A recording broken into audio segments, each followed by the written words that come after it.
Mesdames et messieurs de la presse, bonsoir. Très heureux de vous retrouver en ce lundi 10 juillet pour échanger avec vous autour de cet exercice de redevabilité briefing hebdomadaire. Vous savez que nous avons mis en place ces cadres pour nous permettre de vous informer régulièrement sur les activités du gouvernement.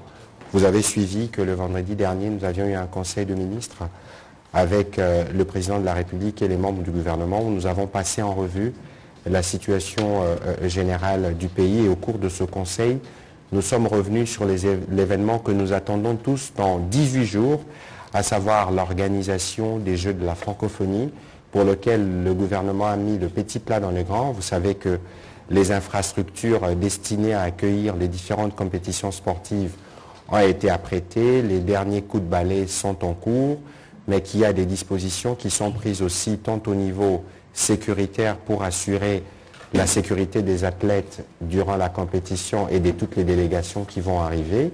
On les attend par milliers. Et vous savez aussi que la santé est une des préoccupations principales qui concerne l'organisation de ces Jeux, parce qu'il est question de s'assurer que les athlètes qui viendront en cas d'urgence, quelles sont les mesures qui sont prises. Mais vous avez tous suivi avec nous le procès qui a été organisé il y a quelques jours, parce que vous le savez, nous le disons de manière régulière en Conseil de ministres, le Premier ministre est encore revenu sur la nécessité pour le gouvernement de travailler notamment avec le province pour lutter contre le banditisme urbain. Et à Kinshasa, nous avons assisté ces derniers jours à des coups de filet. D'abord, ces milliers des Koulouna qui ont été arrêtés ou présentés au stade de Martyrs. Mais ensuite, vous avez vu qu'on a arrêté ce qu'on a présenté comme les responsables de cas de kidnapping à Kinshasa. Il y a eu un procès, il y a eu des condamnations et la plupart ont été condamnés à perpétuité. Toutes ces choses sont faites sous la supervision du vice-premier ministre, ministre de l'Intérieur, ministre de l'Intérieur, Sécurité et Affaires coutumières, qui nous fait l'honneur de venir pour la première fois dans ces cas de redevabilité. Monsieur le vice-premier ministre, bonsoir. Bonsoir. Je disais tout à l'heure qu'il y avait cette question aussi autour de la prise en charge médicale de la compétition qui va arriver dans 18 jours exactement. Mais nous avons aussi entendu beaucoup de rumeurs qui disent qu'il y a des trafics d'organes à la suite des cas de kidnapping qui ont été relevés. Je pense que ce soir, nous avons un homme qui est habilité, qui pourra aussi revenir sur ces sujets pour donner des éclaircissements suivant son regard de médecin. Docteur Olen, vice-ministre de la Santé, bonsoir et bienvenue dans ce cas de redevabilité. Nous allons commencer cet exercice. Je veux donc passer la parole au vice-premier ministre, ministre de l'Intérieur, Sécurité et coutumière, pour qu'il puisse nous brosser plus ou moins rapidement l'état de la situation sécuritaire spécifiquement pour la ville de Kinshasa et comment nous nous préparons pour ces Jeux. Et surtout qu'il y a eu de procès, monsieur le vice-premier ministre, nous vous avons entendu vous-même vous plaindre de la suite réservée au cas des criminels qui sont arrêtés. Nous espérons que cette fois-ci, vous allez vous assurer qu'ils répondent de leurs actes et que les peines qui leur ont été infligées soient appliquées jusqu'au bout. Monsieur le vice-premier ministre, vous avez la parole. Merci beaucoup, Excellence. Bonsoir les amis de la presse. Je suis heureux de participer dans cette émission aujourd'hui. Je vais me prêter à quelques-unes de vos questions. Mais comme l'a dit monsieur le ministre de la Communication, on parle des problèmes sécuritaires dans la ville de Kinshasa.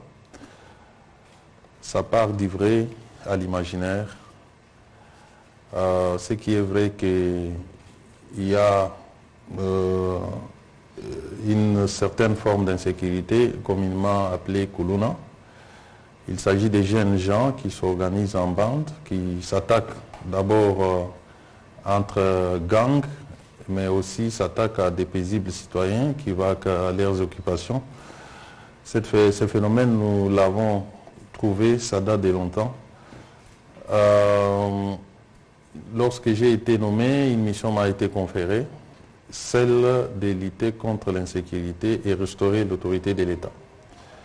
C'est comme ça que toutes mes actions sont focalisées sur cet objectif. J'ai pensé qu'il fallait changer de méthode il fallait d'abord motiver la police qui, à un moment donné, s'est montrée impuissante face à ces phénomènes. Il fallait donner de l'impulsion. Moi, en tant que responsable numéro 1 du secteur de la sécurité dans notre pays, j'ai noué une relation de proximité avec les dirigeants de la police. Il faut les écouter, écouter leurs problèmes pour essayer d'apporter des solutions. Et c'est sur base de cette confiance que nous sommes en train d'évoluer et les résultats sont visibles et palpables. On a arrêté, comme l'a annoncé M. le ministre de la Communication, un bon nombre de ces Koulouna. Il y a aussi une nouvelle forme de criminalité qui a vu jour. C'est ce qu'on appelle les kidnappeurs. Ces gens qui prennent les autres en otage, les dépouillent de leurs biens, les séquestrent parfois et même parfois leur causent des dommages corporels. Et la police, motivée aujourd'hui, est en train de faire ce travail.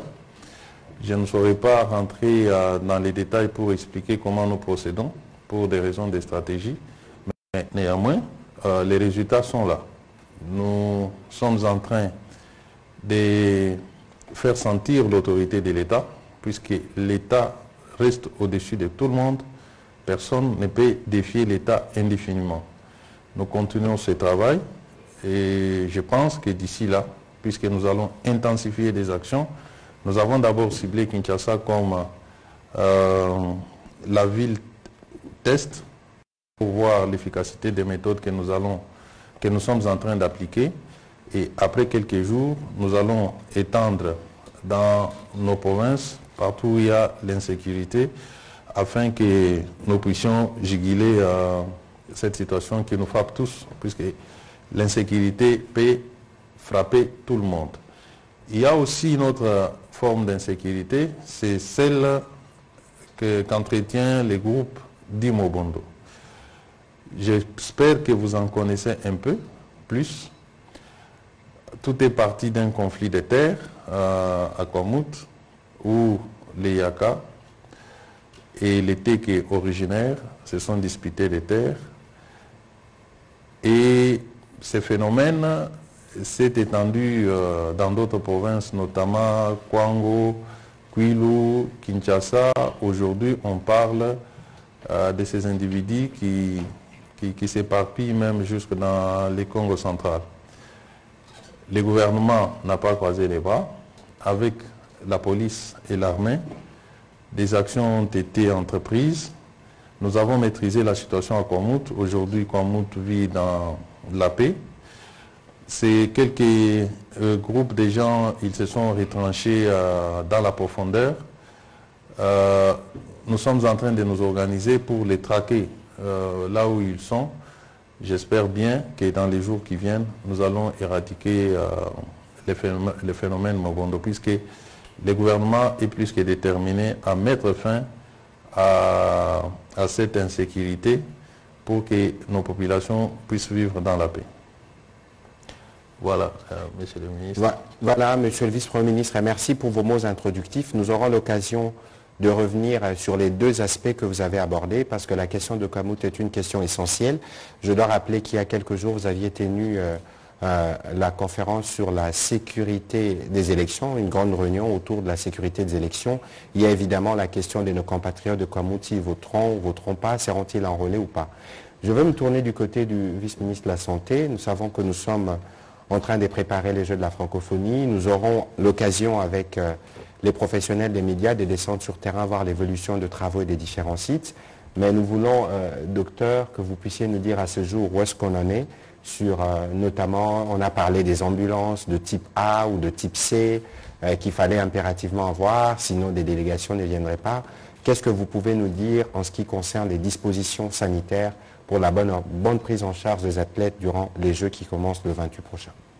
Merci beaucoup pour la parole, Monsieur le ministre.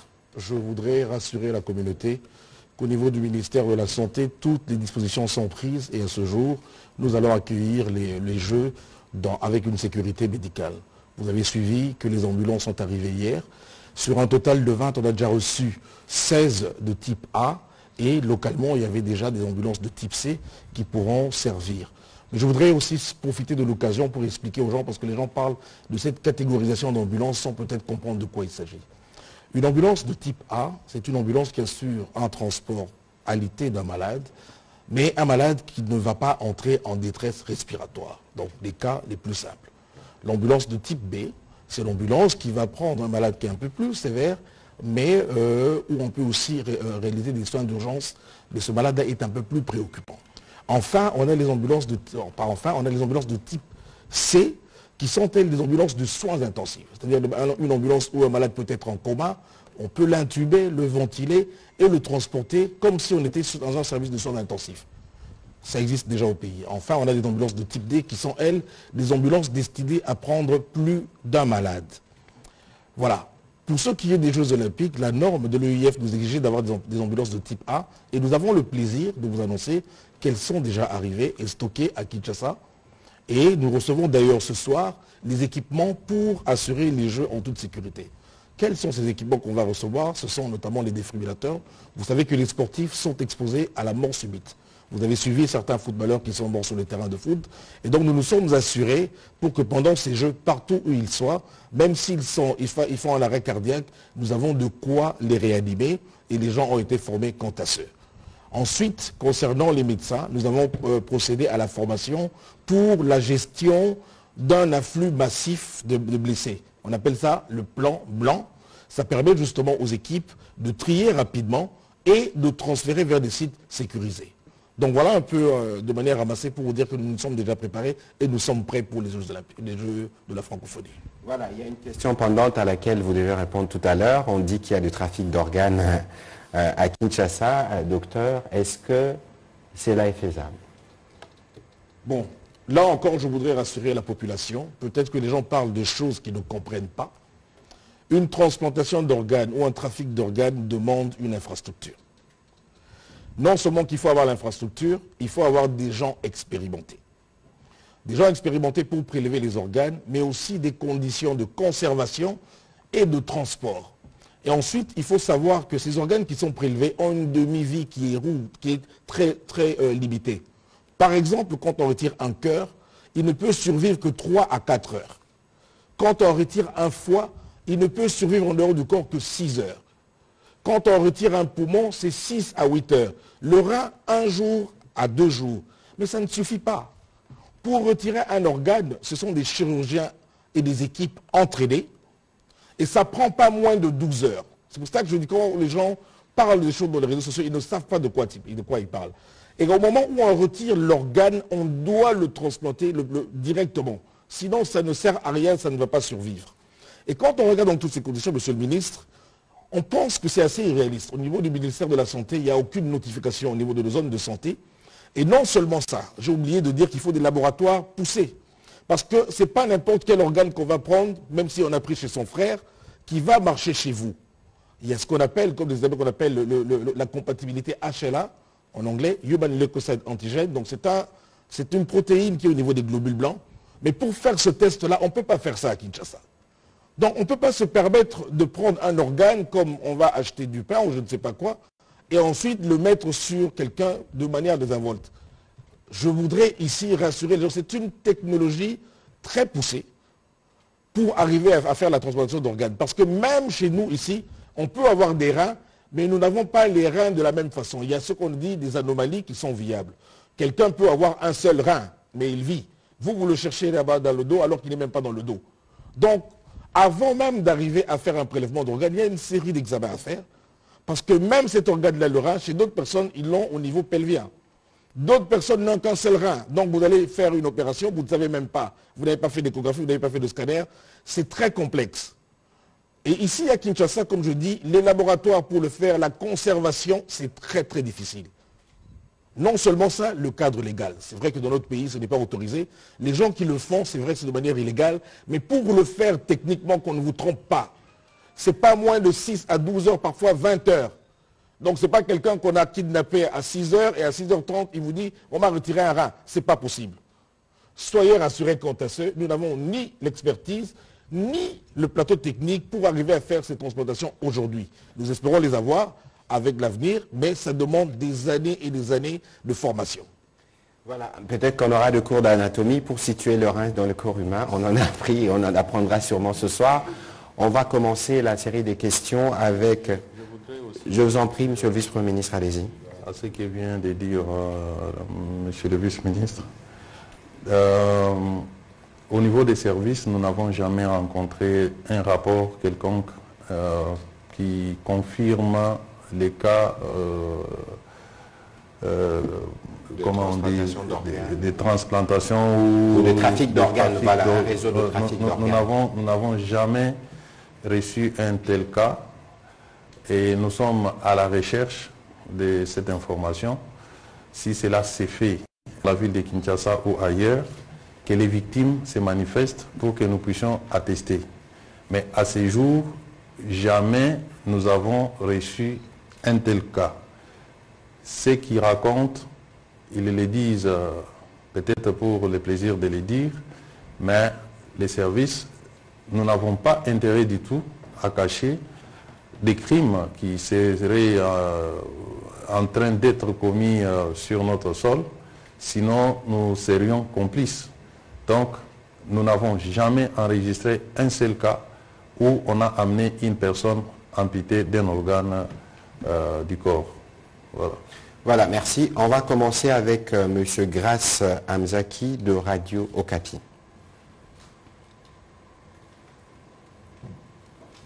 Merci. Ma question s'adresse au ministre de l'Intérieur qui vient justement de nous expliquer et de confirmer qu'il n'y a pas de révélations quant à ce, et même le vice-ministre de la Santé. Moi, je reviens au procès, monsieur le ministre. Selon vous, est-ce que vous êtes satisfait de ce procès, de la manière dont le procès s'est déroulé? Parce que les présumés ou alors les criminels semblaient avoir suffisamment d'éléments ou de révélations à faire, mais l'opportunité ne leur a pas été offerte. Selon vous, cela a été bien fait ou alors cette condamnation ou ce procès peut avoir un impact positif sur le terrain? Merci. Il y a des choses. La première, c'est les procès sur les faits pour lesquels les prévenus ont été arrêtés. Ils ont été arrêtés pour un certain nombre d'infractions, notamment l'enlèvement, les coups et blessures volontaires, vol et tant d'autres infractions. Mais il se peut qu'au cours du procès, que les criminels ou toute autre personne puissent apporter des faits nouveaux. Et lorsque des faits nouveaux sont apportés, c'est soit que les juges peuvent se saisir d'office de ces faits, ou alors le ministère public se saisit des faits, les approfondit, pour ensuite venir devant les juges et initier de nouvelles poursuites, soit contre la personne qui est passée aux aveux ou contre les personnes dénoncées. Le procès tel qu'il s'est déroulé, les juges ou les tribunaux s'est penché essentiellement sur les faits reconnus par les prévenus eux-mêmes et les a condamnés. Sur ce plan, je peux dire que je suis totalement satisfait de la manière dont le procès s'est déroulé. Moi, je dirais que je suis avocat, vous le savez, c'est les procès les plus faciles, plutôt, dans la mesure où les prévenus tous presque sont passés aux aveux. Et en droit, nous disons, la reine des preuves, c'est l'aveu.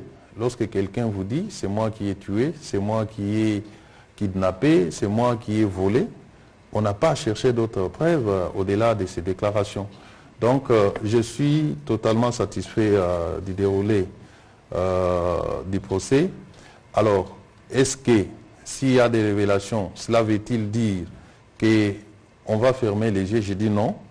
S'il y a des révélations, ces gens-là sont libres, même en étant en détention, de dénoncer toute autre personne qui a concouru à la commission des infractions pour lesquelles ils sont poursuivis. Voilà ce qu'il faut retenir de ces faits et de ces procès. Aujourd'hui, quelles sont les mesures? C'est vrai, vous n'avez pas voulu tout dire, pour des raisons stratégiques. Mais qu'est-ce que la population peut retenir aujourd'hui en ce qui concerne les mesures pratiques sur le terrain? Parce que la peur ou la psychose, c'est vrai, petit à petit, ça va prendre fin, mais jusqu'à présent, ça reste d'actualité. Dans un premier temps, nous avons voulu travailler dans les silences. Il fallait rechercher ces criminels sans donner l'alerte. C'est ce qui est en train de se faire d'ailleurs. Nous travaillons avec la population qui dénonce et les forces de l'ordre viennent pour se saisir de ces bandits. Nous avons organisé récemment, je pense avant-hier, je pense, des bouclages. Ces bouclages vont s'étendre dans plusieurs quartiers de la ville de Kinshasa. Et nous allons annoncer dans les jours qui viennent d'autres mesures pratiques, notamment par rapport aux conducteurs de véhicules. Nous sommes en train d'élaborer ces mesures-là. Elles vont être annoncées. Par exemple, il faut qu'on parvienne à identifier les chauffeurs de chaque véhicule qui va afficher sa photo sur son véhicule de sorte à coïncider la photo du conducteur bien identifié avec le conducteur qui est au volant. Nous sommes en train d'élaborer ça au moment opportun. On va annoncer officiellement. Je pense que ça va aussi jouer contre le phénomène kidnapping. Par rapport au phénomène Kuluna, nous avons un travail que nous faisons aujourd'hui. Essayer avec des associations de sensibiliser ces jeunes gens qui sont en train de commettre des forfaits, mais également se saisir de ceux qui sont têtus, qui ne veulent pas abandonner ces pratiques condamnables.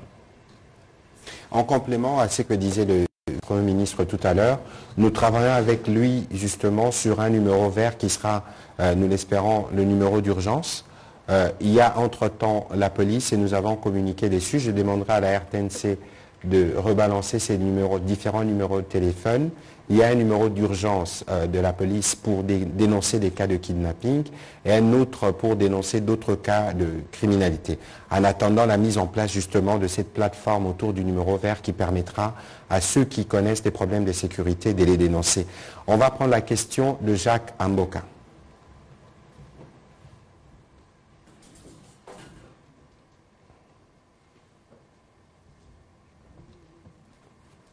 Merci, Excellence, pour la parole. J'ai deux petites questions. Je m'adresse donc au VPM de l'Intérieur. Vous l'avez ici affirmé, il n'y a donc pas de trafic d'organes humains en République démocratique du Congo, particulièrement dans la ville de Kinshasa. Ceux qui se lancent dans ces genres de pratiques, disons, kidnapping, les font justement pour une cause bien connue, peut-être une manipulation. Est-ce que vous n'avez pas l'impression que ceux-là, le pari est gagné parce que sur le plan psychologique, ils sont en train justement d'atteindre leurs objectifs?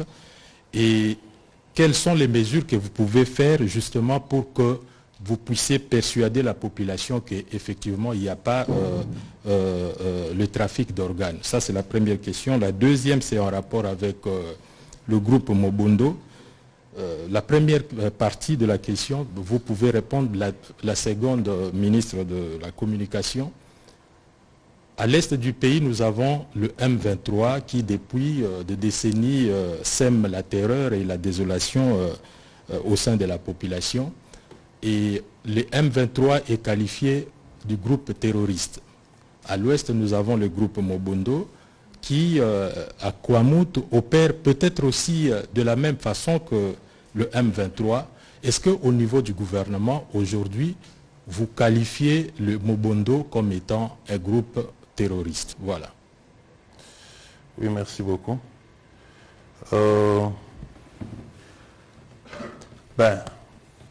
savez, nous sommes dans une année électorale. Comme vous pouvez le constater, vous êtes des observateurs de la société. Il y a des gens qui ne veulent pas aller aux élections, qui veulent par tous les moyens entretenir la psychose dans la population. Ces gens, d'après les renseignements que nous avons, s'organisent pour distiller dans la population des rumeurs folles, juste pour entamer la morale de la population. Il y en a qui jouent sur la fibre révolutionnaire pour tenter de pousser la population à se révolter afin qu'il n'y ait pas d'élection. Vous le savez bien. Ce sont cette catégorie de personnes qui développent cet intox qui se répand, c'est diffusé à travers des comptes Twitter que nous avons identifiés, qui dépendent d'un petit groupe, qui a plusieurs comptes Twitter qui diffusent des fausses informations, qui montrent des images. Pas plus tard qu'hier ou avant-hier, on a montré des images que ces personnes que l'on venait de condamner étaient en train de s'enfuir, sautant sur des fenêtres d'un bus. Vous voyez qu'une dame qui parle, qui s'acharne contre un officier de la police, comme quoi il aurait donc laissé s'en aller les criminels qu'on venait d'arrêter. Donc nous sommes dans une guerre psychologique. Alors que les images sont prises en Algérie. Voilà. Donc il s'agit d'une guerre psychologique et toutes les personnes responsables qui s'adonnent à ces jeux, ils font justement les jeux de l'ennemi. Pour rassurer la population, c'est d'expliquer. Ça, c'est un travail que nous devons faire ensemble, vous journalistes, en vous mettant dans la peau que vous êtes des Congolais. Vous savez bien enquêter et vérifier des informations. Comment est-ce que vous n'arrivez pas à détecter ces mensonges que l'on propage dans l'opinion, qui peut créer une situation qui peut se retourner contre nous-mêmes. Ça peut atteindre tout le monde. Lorsqu'on commence à vivre dans une telle psychose, tout le monde se sent en insécurité. Un autre élément qu'il faut ajouter, monsieur le ministre venait de parler des jeux de la francophonie ici. Il est aussi de cette stratégie pour décourager les pays qui veulent assister au jeu de la francophonie et faire croire à l'opinion internationale qu'en République démocratique du Congo, l'insécurité est totale. Donc, l'unique façon de rassurer, c'est de communiquer. Il appartient à tout patriote de vérifier. Nous voyons d'ailleurs sur France 24 où on traque des fausses images qui ont déjà qui ont fait feu, voilà, qui ont fait feu dans l'opinion, et on démonte les mensonges qui sont dans ces images, mais ici, très peu sont des compatriotes qui s'en occupent pour dire à l'opinion qu'il s'agit ici d'une manipulation, ici il s'agit de la vérité. Donc, rassurer la population revient à dénoncer ces mensonges, à expliquer comment ces mensonges est monté, et ce n'est que dans ces conditions-là que nous pouvons rassurer notre population. Est-ce que Mobondo, c'est un groupe terroriste? Il faut reconnaître que lorsqu'on définit les actes terroristes, les comportements de Mobondo aujourd'hui ressemblent à la terreur. Lorsque les gens vont dans une famille, coupent les têtes des pères des familles, ça ressemble à la terreur. Mais il faut quand même faire une différence avec le M23, qui est une structure organisée, soutenue par un État étranger et qui conçoit des actions dans le but de terroriser la population. Les Mobondo, ce sont des gens désespérés, qui ont des revendications un peu pas claires, mais qui sèment aussi la terreur. Mais nous n'avons pas encore, nous considérons que ce sont des compatriotes qui sont perdus, hein, permettez-moi le terme, et nous sommes en train de mettre en place les mécanismes de les récupérer. Il existe une commission que les chefs de l'État avaient mise en place, qui continue à travailler, dirigée par un groupe de chefs traditionnels, pour essayer de nouer la discussion, de discuter avec ces gens qui commettent des actes infractionnels. Et il y en a qui se sont rendus à l'État, qui sont internés, d'autres ont été envoyés en formation dans l'armée, de manière volontaire bien sûr, Donc, et on ne peut pas aujourd'hui les qualifier, d'abord, pas les comparer avec les M23, et il n'y a pas de qualification possible à ce stade pour les qualifier de groupes terroristes, puisqu'il ne s'agit pas d'un groupe organisé et structuré. Voilà, et c'était, qu'est-ce que vous vouliez que je dise encore Étant donné que le concept M23 terroriste, c'est beaucoup plus ici que... non, mais écoutez, je pense qu'on ne va pas peut-être aller dans les différents vocables, hein. Il y a des définitions, évidemment, par exemple, au niveau de l'Union africaine ou des structures à l'international. Mais ici, vous avez par exemple le M23, comme le VPM l'a dit, c'est un mouvement structuré, organisé, qui est financé, appuyé. Et les motivations du M23 sont connues. Les déstabilisations, servir d'un agenda expansionniste du Rwanda, s'aimer la terreur, couvrir des réseaux de pillage et tous les travers qui ont été dénoncés à la fois par nous-mêmes, mais aussi par les experts des Nations Unies, alors qu'ici, il y a un problème. Des actes de terreur, vous savez, chacun de nous peut poser des actes de terreur. Donc, on n'est peut-être pas dans la définition stricte du concept, mais quoi qu'il en soit, que ce soit pour les M23 ou les Mobondo, ils sèment la terreur et il est du devoir du gouvernement, et nous nous y attelons, de régler le problème de sécurité. Il y a un petit complément que je voudrais faire dans ce que le vice-premier ministre disait tout à l'heure, et c'est ce que nous essayons de faire avec vous dans le cadre de cet exercice de redevabilité par rapport à toutes ces rumeurs et fake news qui circulent. Il y a évidemment des réseaux de fact-checking qui opèrent, mais il faudrait peut-être qu'on le fasse suffisamment parce qu'il y a comme une propension, une facilité à propager les mauvaises nouvelles, à relayer tout ce que nous voyons sur les réseaux sociaux. Et parfois, on se pose la question si il n'existe plus ces doutes méthodiques qu'on a appris aux humanités chaque fois que vous recevez une nouvelle. Et c'est pour ça qu'il est important que nous continuions, nous, comme gouvernement, de vous donner des informations de manière régulière, mais que vous aussi, comme médias, dans le cas des responsabilités qui sont les vôtres en termes de recoupement des informations qui sont données ça et là, d'être sûr que cette information, elle est bonne. Parce que lorsque nous venons dire qu'il n'y a pas de trafic d'organes, les gens risquent de penser que nous les disons parce que nous sommes gouvernement, mais nous les disons parce qu'il n'y a aucun rapport des commissariats de police qui l'a fait. Nous ne nous exprimons pas si nous ne recevons pas des différents éléments. Vous avez suivi le vice-ministre de la Santé de dire dans son secteur, c'est dire qu'officiellement, et surtout qu'avec nous, nous n'avons rien à cacher. S'il y a des problèmes, nous les disons parce que le dire nous permet de les régler et d'obtenir l'attention des différentes populations pour nous aider à régler les problèmes. On va prendre la question de Marlon Kachamou.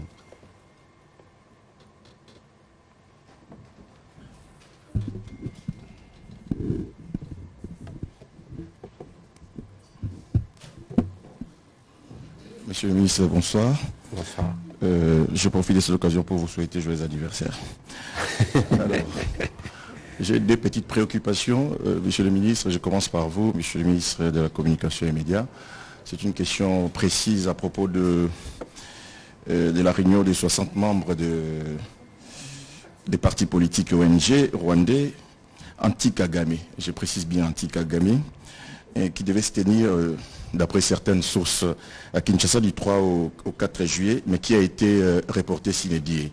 Quel commentaire avez-vous par rapport à cette réunion qui devrait se tenir à Kinshasa, mais qui a été reportée? Êtes-vous aussi au courant? Monsieur le ministre, monsieur le vice-premier ministre de l'Intérieur, je reviens sur la question concernant les Mobondo. À vous attendre parler, c'est comme si vous n'arrivez pas à rassurer la population par rapport à cette question qui est en train vraiment de gangréner les esprits des Congolais.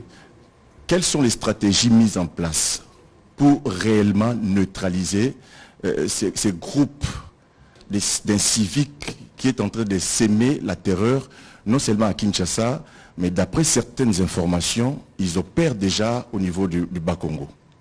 Merci.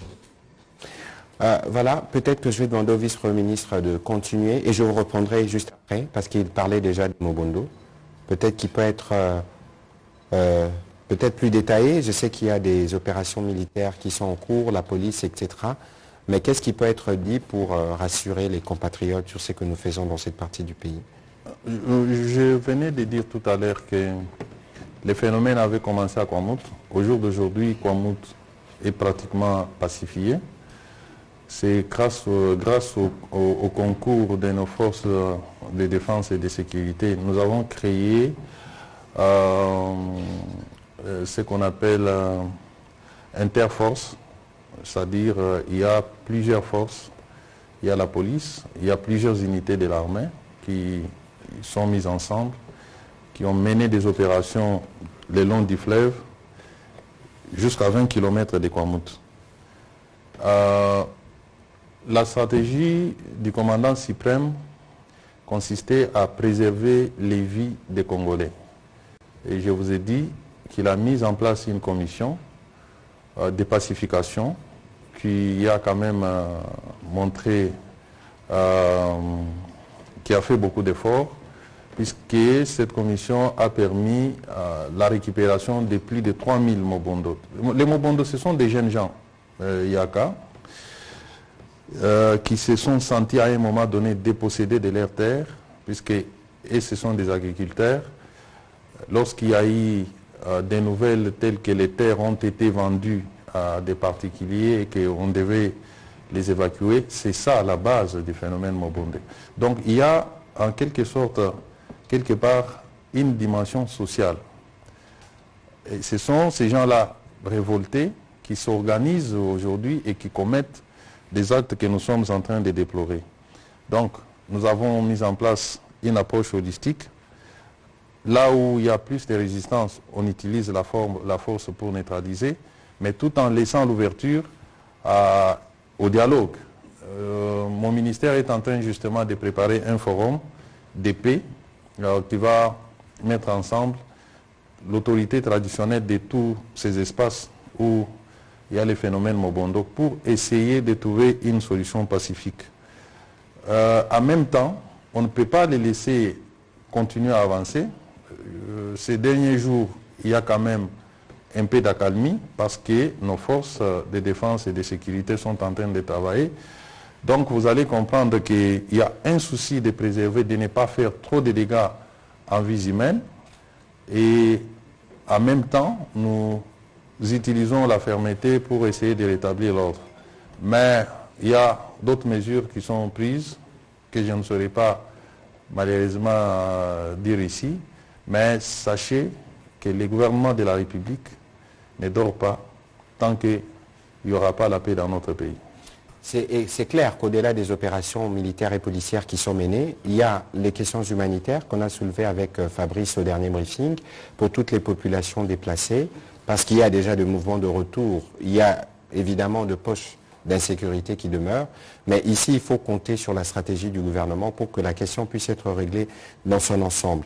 Alors sur votre question sur une prétendue réunion des opposants rwandais à Kinshasa, je ne l'ai pas appris, je n'ai aucune confirmation quant à une initiative de ce genre. Et d'ailleurs, j'espère que vous avez tous suivi la sortie médiatique du président de la République, qui est notamment revenu sur la question de nos rapports avec les Rwandais, où il a dit qu'aujourd'hui, nous sommes, nous, engagés dans un processus diplomatique qui permet aujourd'hui, par exemple, on n'en parle peut-être pas beaucoup, d'observer une forme d'accalmie sur la ligne des fronts entre les forces armées de la République démocratique du Congo, les M23, même s'il y a à gauche, à droite des affrontements avec les groupes d'autodéfense et ces terroristes du M23. Globalement, les cessez-le-feu est observé à notre niveau. Il y a, sous bien évidemment la direction du vice-premier ministre, ministre de la Défense, des travaux qui se font actuellement sur le site de Rumangabo, qui a été finalement choisi pour le pré-cantonnement. Et donc, nous pensons que le processus diplomatique, il prend sûrement le temps, mais nous pensons qu'il pourra apporter les résultats. Mais ici, je dois rappeler que la République démocratique du Congo, en tant qu'État souverain, est en droit, au-delà de tous les mécanismes régionaux auxquels nous appartenons, d'organiser sa défense. Et donc, sous la houlette du président de la République, il y a des jeunes Congolais qui sont en formation. Nous assurons la montée en puissance de notre armée pour nous assurer que toutes les fois que notre sécurité sera menacée, nous puissions répondre. Mais cela ne veut pas dire, que nous allons dire, bon écoutez, on va aller faire la guerre tout de suite, on va faire ceci, on va faire cela. Le plan pour nous, c'est de nous assurer que nous pacifions chaque centimètre de notre territoire national et que nous dotons à notre armée les moyens d'assurer la défense de notre territoire à chaque coin de la République démocratique du Congo. On va prendre la question de Jordan Mayenikini.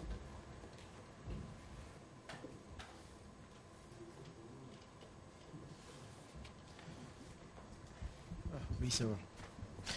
Une question ou des questions au ministre, au vice-ministre de la Santé.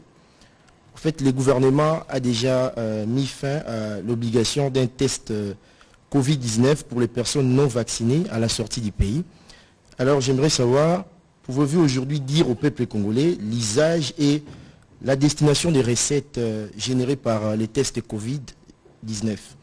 Et pourquoi avez-vous maintenu les tests Covid pour tout voyageur au départ ou à destination de la RDC, alors qu'au moment où nous parlons, le Covid-19, ou encore la Covid, si vous voulez, est considéré désormais comme une grippe ordinaire par l'OMS, qu'il a d'ailleurs sorti de la liste des problèmes de santé publique.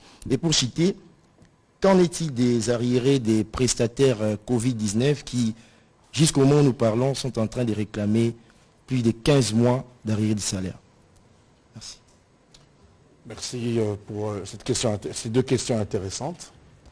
En fait, concernant la Covid, vous avez raison. L'OMS a déclaré que ce n'est plus une urgence sanitaire mondiale.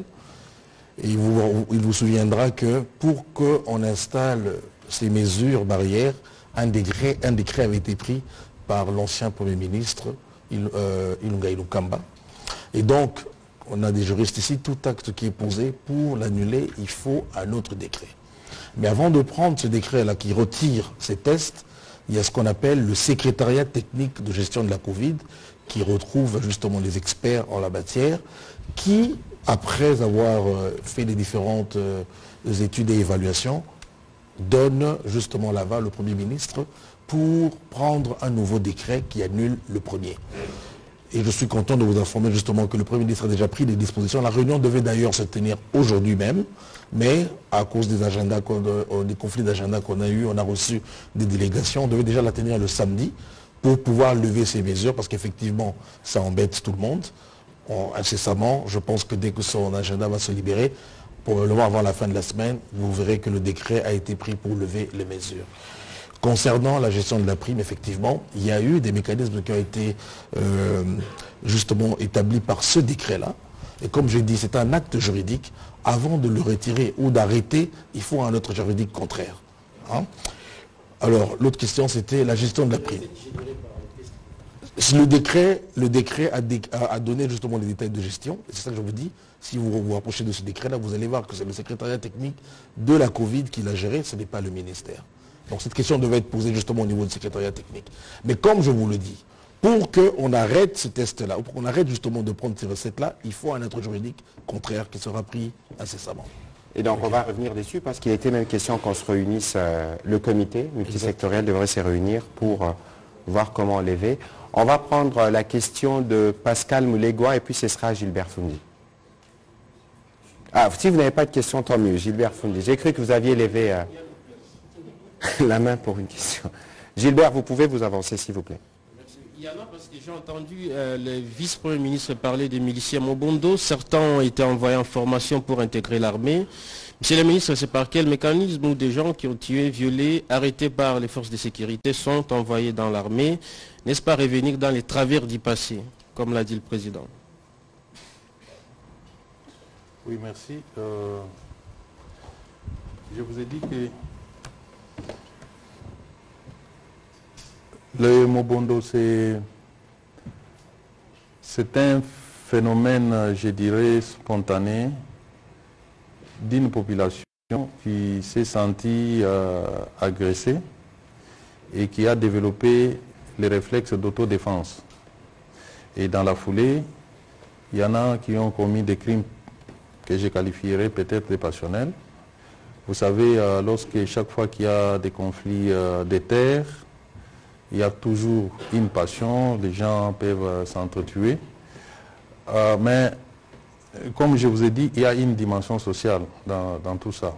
Il y en a qui ont agi sous l'instigation des autres Mais il y aura aussi les moments de la justice pour que ceux qui ont commis les plus de bévues puissent répondre de leurs actes.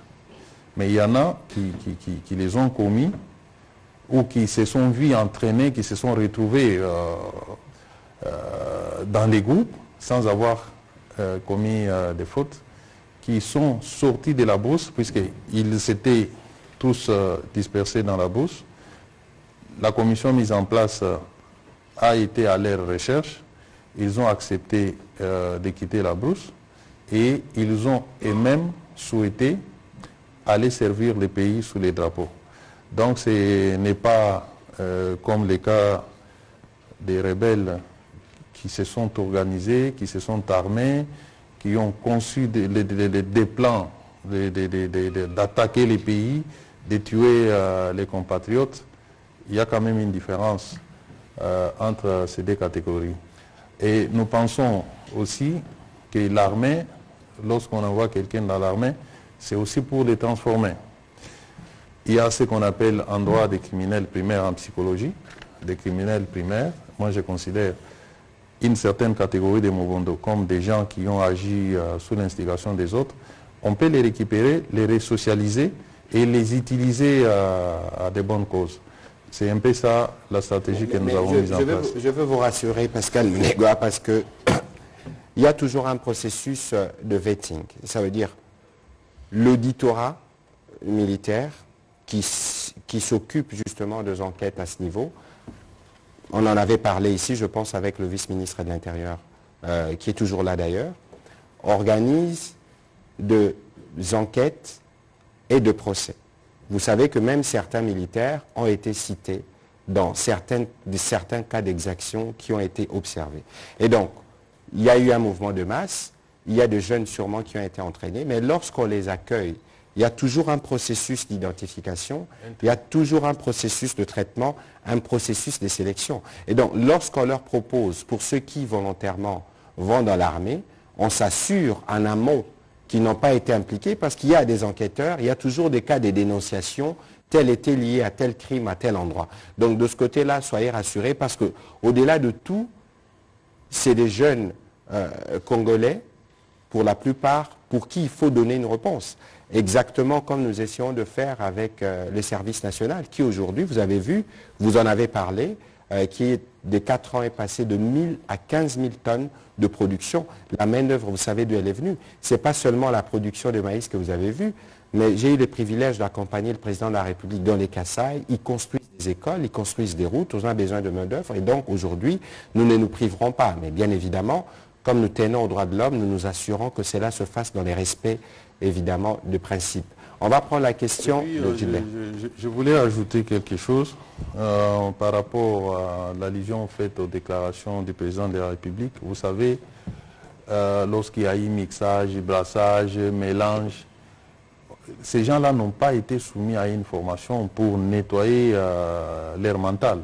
Mais ici, il s'agit de prendre des jeunes gens qu'on envoie dans une formation militaire avec envie d'échanger ce qui a tenté de traverser leur esprit. Donc il y a quand même une différence par rapport à un combattant qui n'a pas été formé, mais qui a eu le mérite tout simplement d'avoir tué ses compatriotes, qui impose des négociations et qui s'impose dans l'armée, sans formation, sans profil requis, et du coup, on les bombarde des grades. Ça, c'est cette confusion-là que nous ne voulons plus entretenir. Et c'est la confusion qu'il faut dissiper parce que nous avons l'impression que depuis que nous avons adopté la loi qui crée la réserve de l'armée, on a tendance à croire qu'on va déverser, je ne voudrais pas citer l'expression qui est très courante, notamment dans le Nord Kivu, parce que le général a d'ailleurs interdit son utilisation qui devient abusif. On pense que ce sera un déversoir. Il faut lire la loi. La loi fixe les conditions d'admission à la réserve. Et donc, cela doit être bien clair. Mais tout ceci, je pense que nécessite un travail d'accompagnement étroit de votre part pour qu'on puisse comprendre que nous, comme République démocratique du Congo, nous avons souscrit des principes de droits de l'homme et que nous tenons absolument à leur respect, surtout lorsqu'il s'agit de recruter ceux qui doivent assurer la défense du territoire ou la sécurité dans la ville de Kinshasa et dans les différentes villes du pays. On va prendre la question de Gilbert Fundi. Merci, Excellence. J'ai deux questions pour le VPM Kazadi. Excellence, quels sont les dispositifs mis en place par les gouvernements pour la sécurisation des élections qui aura lieu en décembre 2023? La dernière question, nous avons suivi une conversation téléphonique qui a choqué quelques esprits. Et quel est votre commentaire?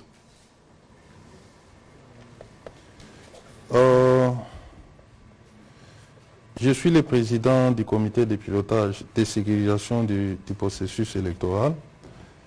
Je pense que la semaine passée, j'ai eu une réunion avec la CENI et toutes les parties concernées. Nous avons évalué l'état des lieux qui est dominé par certaines zones soumises à l'insécurité. C'est le cas des Rutshuru et des Massissi, qui sont des territoires encore soumis à la pression des groupes terroristes de M23 avec ses soutiens rwandais. Il y a aussi les problèmes dans la partie de Akwamut et une partie de Maluku. Nous avons prévu de procéder à l'enrôlement. La CENI est déjà disposée à aller enrôler en ce qui concerne Maluku. Nous sommes en train de conditionner les forces de sécurité pour accompagner les agents de la CENI afin d'enrôler nos compatriotes dans cette partie du pays, mais également une autre partie à Maluku. Un scellé, donc Maluku, un scellé. Bon. Donc, de ce côté, il n'y a plus trop d'inquiétude. Nous sommes en train de conditionner des forces qui vont accompagner les équipes de la CENI. Tandis qu'à Massissi et Rutshuru, il y a encore ces bruits de bottes. Le gouvernement de la République est en train de déployer les moyens pour non seulement récupérer ces deux territoires, mais également récupérer toute la partie occupée aujourd'hui par des forces étrangères venues du Rwanda. Voilà un peu brièvement la situation sécuritaire quant aux élections, donc les dispositions qui sont prises. La conversation téléphonique qui a fait baise, je pense, ce qui m'indigne, c'est la réprobation de certaines personnes contre ma personne pour avoir, il y en a qui me disent clairement, tu n'aurais pas dû. Mais moi, j'estime qu'il les fallait. Nous avons les devoirs de redevabilité. C'est ce que nous faisons d'ailleurs. Chaque fois que nous sommes mis en cause, nous devons nous prêter à ces jeux, de donner des explications à nos compatriotes qui ont des reproches à nous faire. Et je l'ai fait de manière volontaire pour essayer tout simplement de tordre les coups à toutes les contre-vérités débitées par ces compatriotes à travers ces différentes vidéos. Et moi, je pensais plutôt qu'on allait voir les côtés démocratiques de cet échange avec un citoyen qui a des idées sur mon action à la tête de mon ministère. À la place, je note une réprobation qu'un ministre ne peut pas échanger avec ses concitoyens, ce qui n'est pas du tout dans ma philosophie. Ce n'est pas parce qu'on est ministre qu'on devient extraterrestre, qu'on doit couper tout contact avec la population. En plus, les fonctions que j'occupe me poussent à être en permanence en contact avec les populations pour savoir ce qu'ils vivent au quotidien. C'est dans ce sens-là que je me suis prêté, malgré que je savais que monsieur était en train de m'enregistrer. Je l'ai même signalé dans la conversation, mais j'ai voulu aller avec lui jusqu'au bout.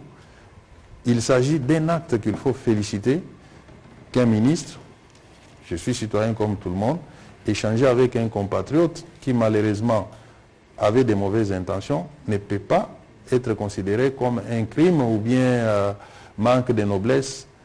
On n'est pas noble lorsque on est au service de la population.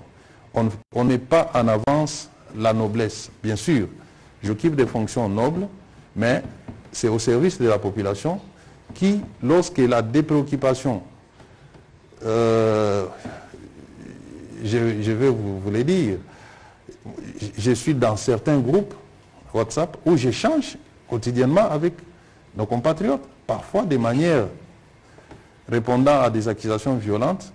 Jamais on a réprouvé ça. Par contre, j'ai toujours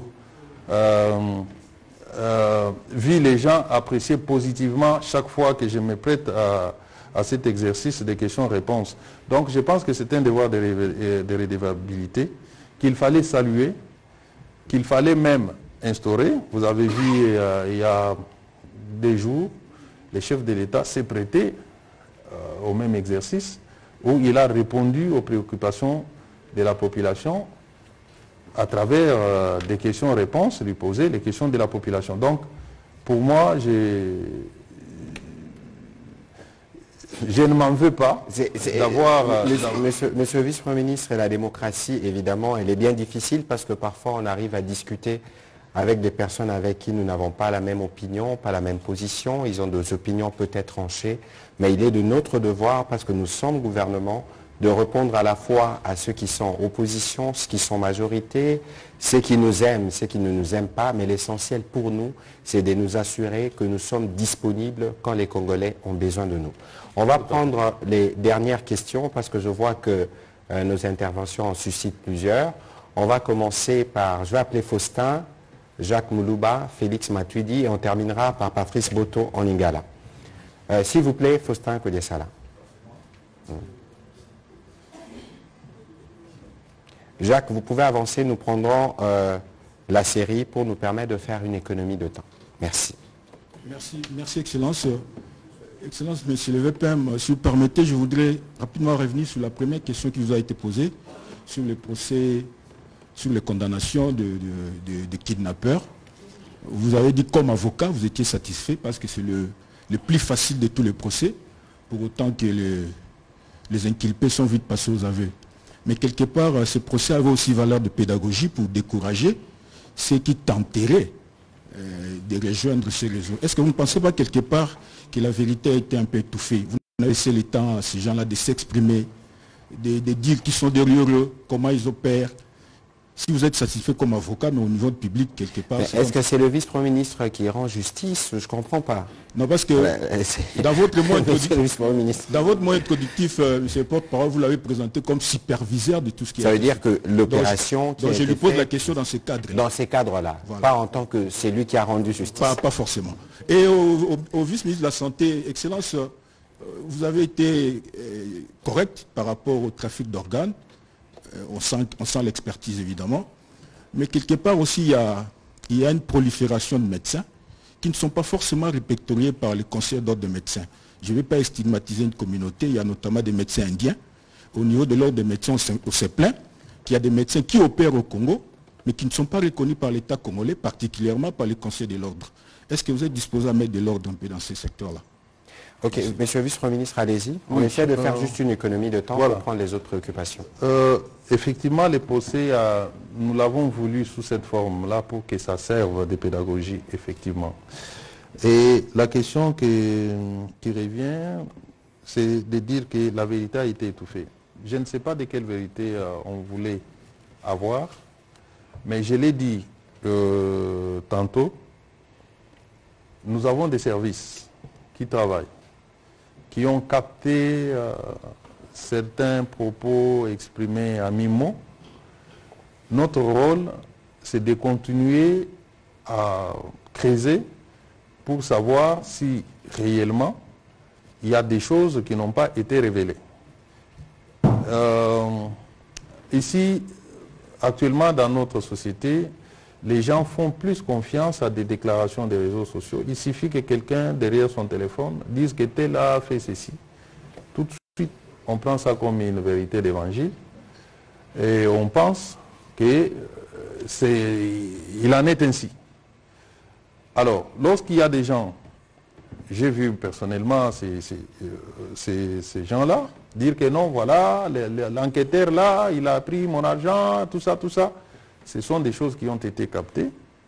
Les enquêtes se poursuivent.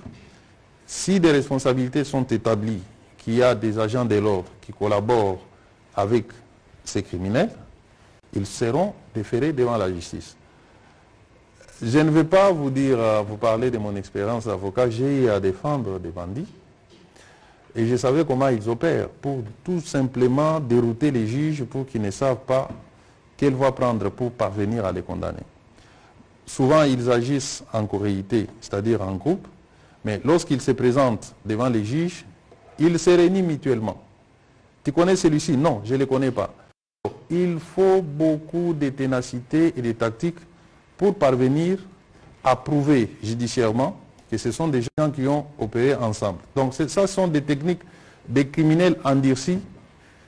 Et d'ailleurs, vous avez vu, ces gens-là ont été arrêtés les uns 7 fois, certains ont été même envoyés à Kanyama-Kasese.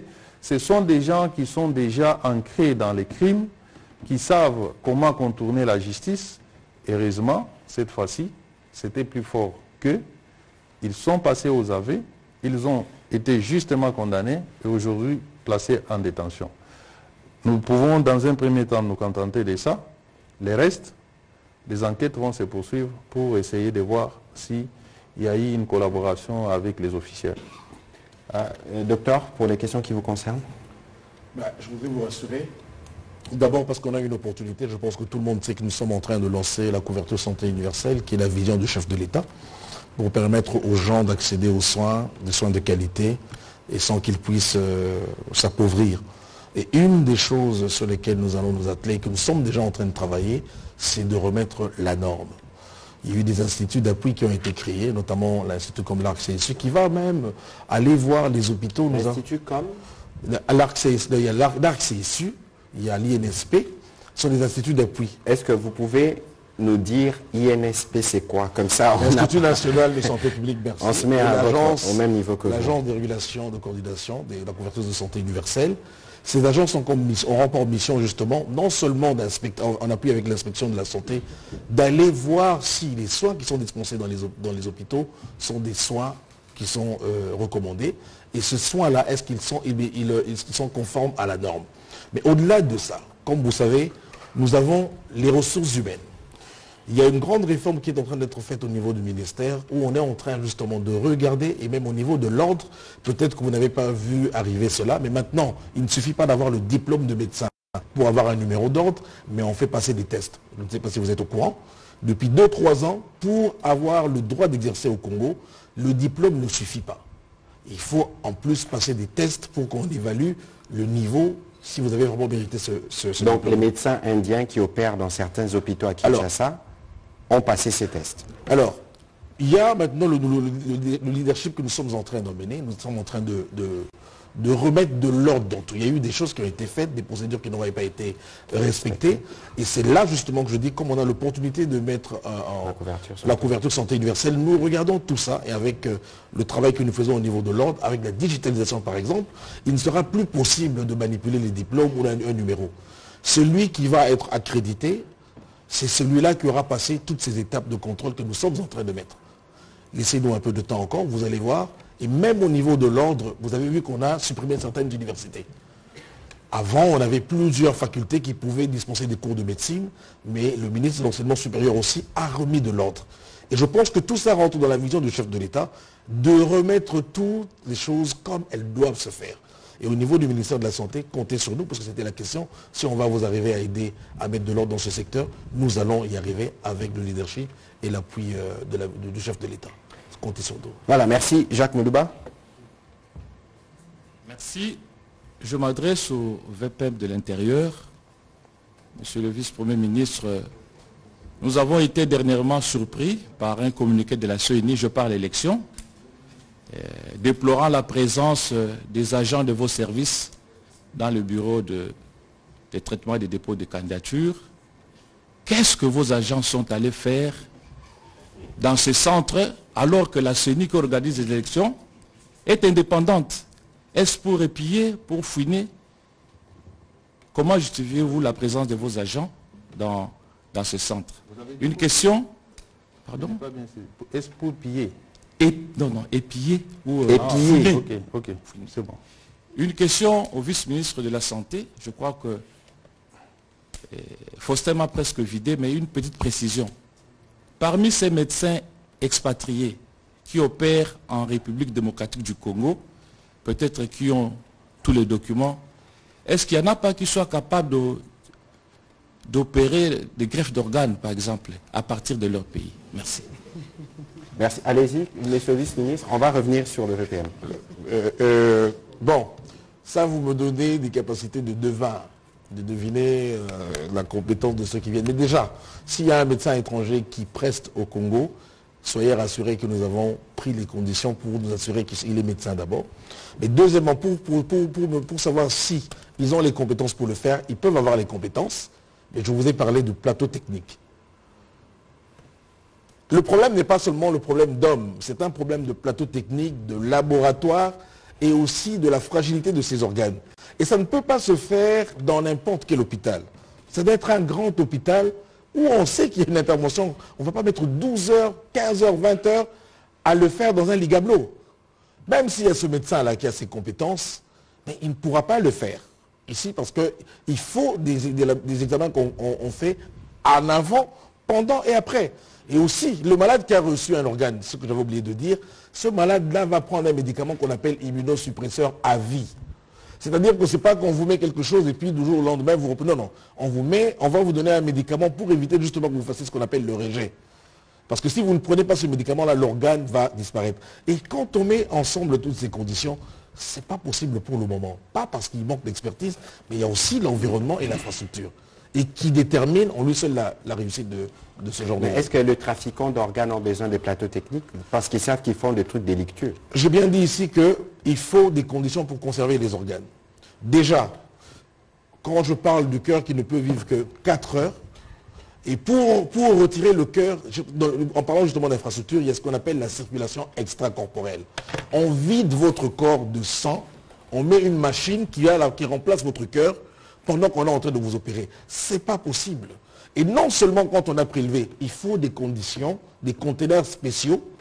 Je crois que vous avez vu dans les films, quand il y a des cas de transfert d'organes, on met même des hélicoptères, on met l'armée, des ambulances. Cette logistique-là, ce n'est pas possible qu'on puisse faire des transplantations. Et qu'on ne voit pas, le ministre de l'Intérieur l'a dit. Un organe, c'est comme le cœur, on a 4 heures, c'est-à-dire qu'on va immobiliser. La police, vous avez vu dans les films. C'est pas possible, mon cher ami. Voilà, monsieur le ministre de l'Intérieur. On fera des cours d'anatomie. Je ne suis pas médecin, mais j'essaie quand même de... J'ai compris les explications de notre collègue. Moi, je pense qu'il faut faire la part des choses. C'est soit on tue les gens en les mutilant, ce qui est différent des trafics des organes, comme on dit. Les docteurs expliquent que si il y aurait un tel marché, puisqu'il s'agirait d'un marché, prélever l'organe sur le corps de quelqu'un, aller vendre, on n'atteindrait pas cet objectif dans les conditions actuelles. C'est soit des criminels prennent quelqu'un, ils les mutilent, comme nous voyons certaines images dans d'autres pays, ou même ce qui est pratiqué parfois à l'est de notre pays.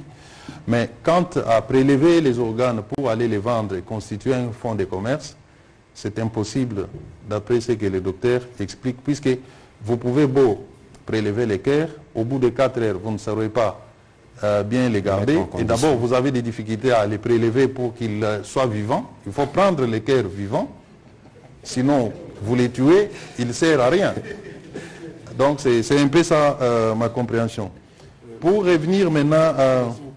Et vous savez, le trafic d'organes, le rapport de l'OMS, on connaît les pays en Afrique ou dans le monde qui font ce trafic. La RDC n'a jamais fait partie de ces pays. C'est consultable même sur Google. Merci. Mais Jacques, attention. Monsieur le vice-président, sur la question par rapport à la CENI. Les communiqués de la CENI, moi je dirais, et j'ai dit aller dire aux responsables de la CENI de vive voix. La CENI a agi par émotion. Il y a de l'émotion, il y a du sensationnel. La loi des finances institue l'organe taxateur comme habilité à contresigner les bordereaux que vous voyez de la DGRAD là, en vue d'encadrer les finances. L'argent que l'on paye par les candidats rentre dans les trésors publics. Et les taxataires à la matière, c'est mon ministère à travers son secrétariat général chargé des questions des partis politiques. C'est comme ça que mon secrétaire général, en vertu de la loi des finances, qui l'oblige à mobiliser et à encadrer les recettes, a déployé des gens avec un ordre de mission clair, l'encadrement des recettes générées par les dépôts des candidatures. Ce qui fait que tout citoyen respectueux des lois de son pays et surtout les citoyens qui veulent de la transparence en matière financière ne peut pas s'opposer. Dans l'ordre de mission remis aux agents de mon ministère, nulle part n'est indiqué qu'il faut aller là-bas réceptionner les candidatures. C'est aller vérifier comment l'argent est payé et comment l'argent est orienté vers la caisse du Trésor. Et c'est malheureux que la CENI ait agi par émotion. Peut-être il n'avait pas l'information que vous pouvez regarder sur les bordereaux que donne la DGRAD. Vous verrez, c'est indiqué service taxataire. Pour ceux qui dédouanent par exemple, il y a la DGDA par exemple, qui est un service taxataire. Vous trouverez au guichet unique, il y a un service de la DGDA qui vise, qui authentifie que tel document, tel montant revient au service taxataire. Et c'est le cas avec mon ministère, en ce qui concerne la caution que l'on paye pour les dépôts des candidatures. Et la DGDA, qui est aussi un corps totalement étranger à la CENI, est acceptée dans les installations de la CENI et personne n'écrit à l'ingérence. DGDA, DGRAD, je vais dire, DGRAD. Et DGRAD, c'est quoi? C'est qui, si je peux m'exprimer ainsi? DGRAD, c'est un service ordonnateur. Et lorsque vous regardez les bordereaux, c'est écrit service taxataire et puis service ordonnateur. Les deux services doivent apposer leur signature sur les documents. C'est un travail qui peut se faire soit dans les bureaux de la CENI, si la CENI le veut, ou en dehors des bureaux de la CENI, pourvu que les paiements soient canalisés, encadrés en faveur de la caisse du Trésor. Donc, il ne s'agit nullement d'une mission de vos agents dans le travail de la CENI. Ça n'a rien à voir du tout. Je considère que c'est tout simplement par émotion que la CENI a fait son communiqué. Alors, on va prendre, Félix Matuidi, rapidement votre question et je souhaite que Patrice Boto pose les siennes directement. Comme ça, on va répondre dans les 5 minutes qui nous restent. Merci pour la parole. 2 questions au vice-premier ministre. S'il vous plaît. Merci. Une question et une petite. Au vice-premier ministre, ministre de l'Intérieur et de la Sécurité, après la condamnation des kidnappeurs, pouvons-nous attendre l'arrestation et condamnation des auteurs intellectuels de ces kidnappings dans la capitale? Et aussi la petite question, quelle serait votre réaction si demain ou après-demain vous voyez les kidnappeurs être bénéficiaires de la liberté provisoire? Alors, Patrice Boto, yope mituna na yoto zango mbalamoko. Merci, mon oncle Patrick Mouyaya. Motuna na VPM. VPM, aux allées bongo, pendant que la Kisasa, député provincial. Avant, comme VPM. Président de la République, Mona Kisasa. Gouverneur de la ville, Mona Kisasa. Président de l'Assemblée provinciale, Mona Kisasa. 100 ans et à Kisasa comme ville-province, comme capitale plutôt. 63 ans après indépendance, Kinshasa salité. bosoto eleki. Kinshasa embouteillage eleki. Tracasserie à ba PCR. Kinshasa o babengaka autrefois poto moindo. Kinshasa la belle. Et tout ça le sonité bon mona Kinshasa o yambaje à francophonie na état Kinshasa ezali. Sous question, monsieur le VPM, à niveau territorial, obstacle désolant, oyo mwana mboka Gentilina Godin po balakisi na Kisasa, oza mopona mi avila Kinshasa, avant comme un VPM, ba pona ki yo, de ça l'élection ezali, okozoka candidat, au lobby na ministre Mouyaya. Chef de l'État okozonga candidat. Moi, Moka Patrick Mouyaya, président de la République à Atukoloba samedi, a le bien été regret pour être justice élever nation, mais détruire nation. Et Bomi Mboka, ce n'est pas un aveu de chèque. Pour Kabila Palobaki, je ne veux pas pu transformer le Congolais. Moi, Mboka, vice-ministre de la Santé, qui ça, Baïko Banga, Bakino Balinga, ambiance, Bakino Basepela, Kotambola 24 heures sur 24 heures, Tokomo Kotanda, on a 19 heures. Maman m'a dit que Sepela Banda, papa comme on avant. L'icole à Koboma Biso, Kokata Biso Barre, Kokata Kolonga Biso, Motema, Bongo na Bongo. Au lobby nini na Bayimboka. Yozonga à 19h. Yozonga à 22h, mais comment à 18h. Vice-ministre de la Santé, Tokomi Wapi na projet à chef de l'État, il y a 145 territoires pour na Maïbotongi, Bopito, na Bassan. Waneza Motuna, Toroyano, la Tang, Tokoyamba, ministre et à plan, pour Torobet a dit cela 145 territoires. Monsieur le. Je peux rassurer déjà que dans 145 territoires, tout de suite au Tongi, Bopito, 100. Tito Koma na Tito Koma na suka ya mwa oyo tuko yamba 2000 kits ya ba hôpitaux ezaki déjà commandé pour na gratuité ya accouchement 2000 kits wana kozala mbeto ya kobota pour na kosalisa bana pe eza na bateau ezakoya mukule koya pe tokobenga yo tala. Mais pour ceux qui suivent, lorsqu'on avait fait le briefing sur les 145 territoires, c'est 2200 ouvrages qu'on va construire. 145 bâtiments, plus de 1500 écoles et 700 centres de santé. Bozoka, moi, Torolak Sabino.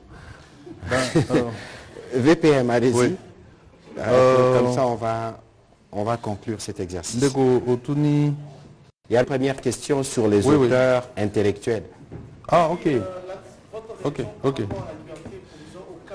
Ok. Oui. Effectivement. Inquiétude nayo et Ezapéanga. Vous avez posé en français. Hein? Ok. Vos inquiétudes sont aussi les miennes parce que dans ces groupes de criminels, il y en a qui ont eu à bénéficier de la liberté à l'occasion des mesures de grâce prises par les chefs de l'État lors des festivités de l'indépendance, mais également, de manière traditionnelle, les chefs de l'État accordent aussi des mesures de grâce à chaque fin de l'année. Ces criminels s'organisent pour rentrer dans cette catégorie de personnes agraciées, mais nous allons essayer de veiller à ce qu'on extrait de la grâce présidentielle tous ces gens qui commettent ce genre de crimes.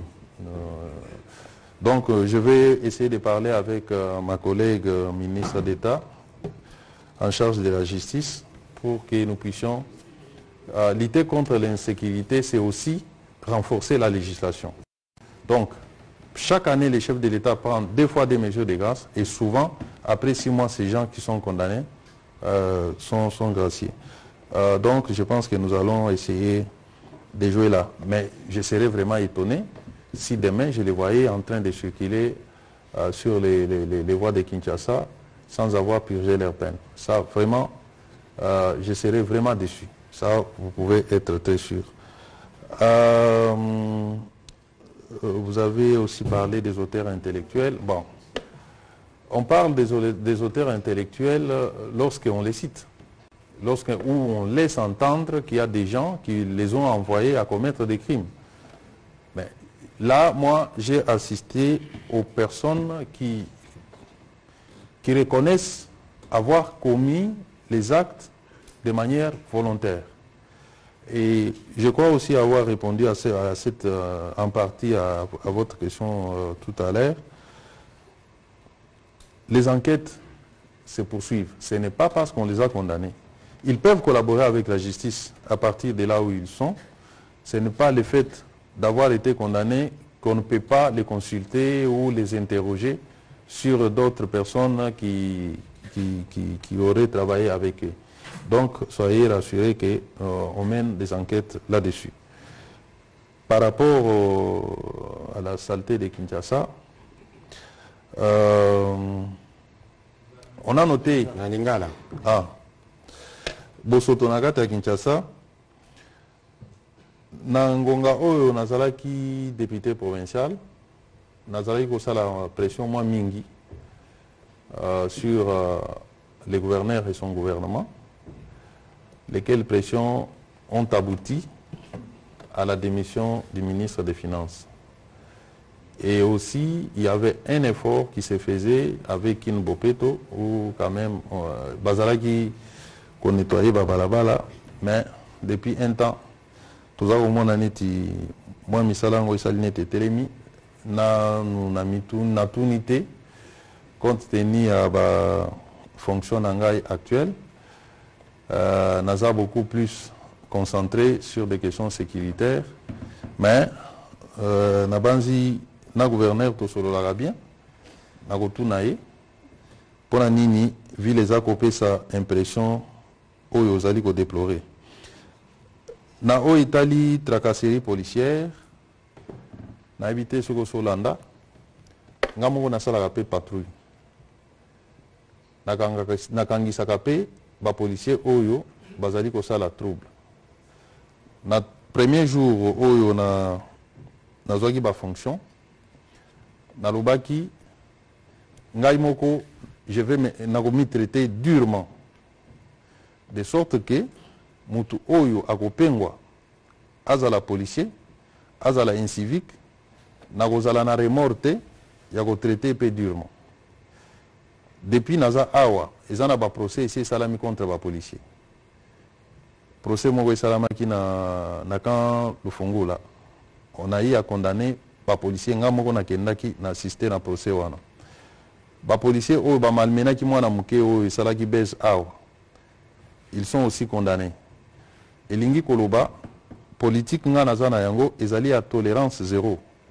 La police est sengeli bazala modèle. Bazali nanzela pona ko tracasser population te. Soko tracasser population, to moni yo, bako kanga yo. Nazo profiter na occasion pona ko annoncer que bientôt, to commandement à la police, et ils vont intervenir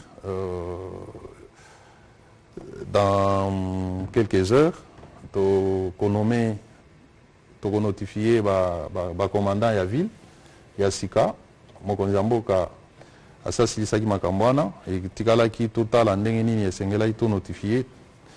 Bapesinga Kitus n'a notifié ordonnance. C'est pour dire qu'avec commandement Yassika, Tokosala Makamba Sika. Binope population bo sunga biso. Soki bomoni batu oyo bazali ko tracasser population avec les moyens exorbitants où l'État pesi bango. Batu wana baza condamnable, bo funda bango. Soki bo fundi bango et pas ba commandant na bango. Et simbité, boye na cabinet nanga, boye, moi je suis accessible. Boye, bo pesi ba détail que sika songolo ezana policier pakala musala na ye. Tout ça numéro vert. Voilà. Donc, Tina Penza y a numéro vert. Et puis, on a veillé pour que Centrale est à la cabinet langa. Comme ça, on a rassuré de ce qui se passe. Dans le Sabino, on a tambola na Motorola la police. Na landaka o nyon sezo salamana kati ya Kinshasa. Ce qui me permet d'agir à temps réel. Wana ezali communication ya police entre bango. Ba yebi ke na landaka. Puisque il y a des fois au pe na kotaka na masolo na bango, na lobi tel esika makambo ezo sala meza bien te bo intervenir bosi lisango. Avec les numéros verts et kosunga biso lisusu makasi pour que tous ala suffisamment informés toyeba na kosungana. Ezali police na biso, eza bandeko na biso, baza na ba faiblesse et sengeli tosunga bango ba se performer pour que ba rendre service aux populations azali kozela et pas na bango. Voilà. Voilà, merci VPM. Je crois que wana pesa. Ah, eza un spectacle Ngobi Lampoi. Bon. Moyen ngai na stade na kota na makambo oyo ezate. Nazali sous député provincial te, mais na te yaki bato. Na ibisaki bango botika. Bilo bozo sala tozana année électorale eza malamu te. Ça fait partie de l'exercice parlementaire. Nazotala, mais ngai nako veiller sur le maintien de l'ordre public. Ceux qui ont un acte, ou ils ont une assemblée provinciale, ou ils ont porté atteinte à l'ordre public, ngai nako intervenir pour stopper, ou ils ont atteinte à l'ordre public. Mais l'assemblée provinciale, bazali na toute liberté, il y a exercer pouvoir ou constitution, azali ko reconnaître bango aussi longtemps que bazo salango conformément à mibeko à l'État. Voilà, voilà, merci beaucoup VPM. Docteur Olen, nalobango penza opesa biyano na mituna ya ndeko Patrice Boto. Papa Boto. Bon, dans le but qui est camboyé et agapé occasion, opportunité, à quoi la TV a passé, mais il y a ce pays le quoi papa va comme aux onganda quoi avant. Parce que dans ce que soit aux onganda quoi avant, ma la paix avant santé pays aux madame. Mais au-delà de ça, dans les beaux en kimia. Le quoi VPM à lobby, sécurité est assurée, bolanda bilobela ya batute. Parce que les cambo ba ko lobala ko la moto motema, ko la moto rein et les loko ya PTT. Il faut zala na boanya na makanisi ya kosala yango pe expertise na lingala na ebité ce que zanini mais boyebi merci boyebi wana za boyebi mais ya mbula mokote ya mbula ebele à part boyebi wana esengeli ozala pe na bakoki ya kosala biloko yango donc salle d'opération malamu laboratoire ya malamu et puis koyeba ke soko longoli moto eloko na nzoto na posa te oteka yango oza na ngonga mingi te ya koteka parce que na soko longoli lokola motema obimisi yango la nzoto eumelaka te ekopola ekokufa soko obimisi rein ekoumela pe te ekokufa mais aussi likambo wana mpola koyeba ke moto azali na rein ntango mosusu ezalaka na kote ya mwasi to ya mobali soko osalaki examen te avant koyeba ndenge nini biso nazo boye soko tozali awa rein ezalaka wapi d'abord na nsima awa na mokongo mais oyebi ke concept yango ya rein na lingala ya elite na yebi kombo ya rein na lingala rein na lingala ya raté parce que toyebaka yango te eye koyeba na nsima mais pour oyeba ke moto azali na yango faut osala examen lokola scanner yango osala échographie sikoyo oyo otelemi na nzela ozwi kaka moto lobi na longola ye rein okuteli azalaka lango ya moko oluki mokongo momba mpe ezalaka kuna te donc nalingi na rassuré bino bozala kimia bovaki na baoccupation na bino bolanda bilobi te parce que wana mutu nyonso avandi akomi ayebi makambo akoloba te yango wana kokoma n'importe quoi lokola mokonzi mboka azali kopesa biso bakoki to assurer sécurité ya mboka bovaki na baoccupation na bino mende bozonga ndako avant. Alors, Namotuna na yo lobi président de la République alobi avait de chèque. Ezef avait de chèque te.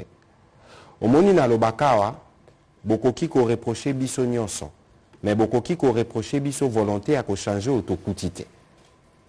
Makambo à justice à Congo topé makambo nyonso tozana ngwa ezaba makambo banda kala. Parce que pendant 10 ans, 15 ans, 20 ans, bamboule edeke belé. Tu trouves ma solution dans makambo te. Yo c'est sûr aux na carte verte au Zaïre. Depuis 1984, Tilelo 2023, le président Tshisekedi a dit carte et coco ma carte ya ba congolais nyonso. Omoni, to une solution moko na problème moko depuis 84. Donc les lois sur mokonza mboka ya Sibino. Parce que biso wa tozalaka, université depuis 54. Voilà, depuis 54, basala nano misale salami wana te. Voilà. Et là qui sinini biso tozara na discours à vérité. Président de la République a que le kata ebisa que nyonso ezotamola balamu. Mais après Sibino une idée parce que niveau il y a responsabilisation au magistrat. Obi que koza magistrat dans contexte za passé. Leur ministre intérieur a lobi mamba bakuluna. Ah lobakini ba magistrat. Président de la République leur a lobi. Biso atozo loba. Bazako se sentir nengenini. Tout ça là qui biso recrutement il y a 5000 magistrats. Parce que tout le lobby photo mema renouvellement. Et nous pensons que le président Tshisekedi kaka pona makambo etali ba juste mais makambo etali ba secteur nyonso bota la gratuité, bota l'enseignement, bota la même francophonie. Ba je ko sala 10 jours. Mais l'air ba je ko sila mboka na biso ko zala na possibilité ko yamba ba compétition internationale ya minene. Depuis 1974, quel est l'événement sportif à Mounene Toyamba na Congo? Les autres ont la capacité d'accueil. Il y a un stade, il y a un gymnase, il y a un logement. Mungonga campagne est comme une annotée. Torosé la pendabino liste. Il y a misalo nyoso biso to sali. Ba koko sope tokoloba. Pour ba Congolais, il faut voter natina.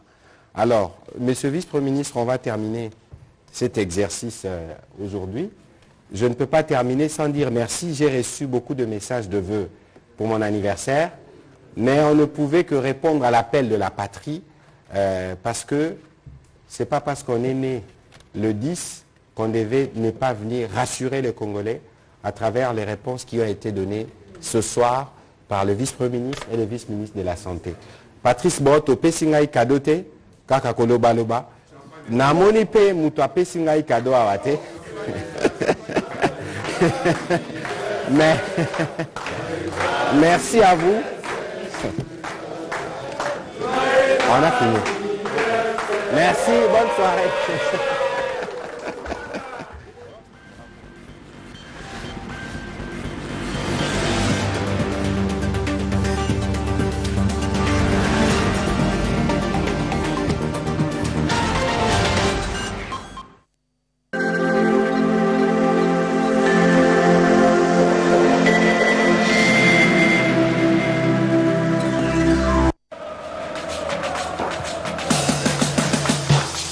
Lelo, et ça facile. Équipe à Libanda, et qu'on bête équipe à 4. Équipe à 4, ma belle mame, ba koko ba kolamuka. Équipe à Libanda, et qu'on soit mingue tenango. Tout Paris.